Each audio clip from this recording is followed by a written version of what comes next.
franchi l'invisible, tout est à refaire. Céleste Mécanique, la danseuse du néant. Chapitre 8, le rouage du destin. Alors que Nira tournait le dos à la salle, prête à avancer, elle sentit une pression étrange, comme une force invisible qui la poussait. L'univers semblait l'attirer, la guider vers un point précis. Le chemin devant elle se dessinait de manière plus claire que jamais.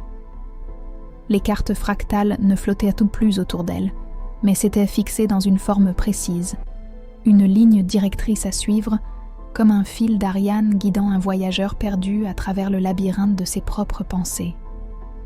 Chaque étape qu'elle franchissait faisait naître une nouvelle vision, une nouvelle possibilité. Mais ce n'était plus un choix. Ce n'était plus une épreuve. Elle avait déjà accepté ce qui l'attendait. Le destin qui se tissait pour elle à partir des fils invisibles de la vérité. Elle s'arrêta un instant, son regard se posant sur le monde qui l'entourait. Un monde fait d'infinies lignes et de possibilités, mais aussi de décisions et de responsabilités. Le mouvement des horloges magiques, celui qu'elle avait observé au début de son voyage, ne semblait plus une simple mécanique. Maintenant, elle comprenait. C'était un mouvement du cœur, du souffle, une danse entre l'univers et l'âme humaine.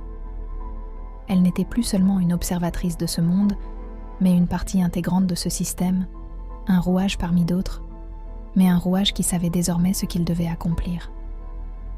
Elle prit une profonde inspiration, se préparant à avancer, prête à embrasser la destinée qu'elle avait choisie et à la sculpter de ses propres mains.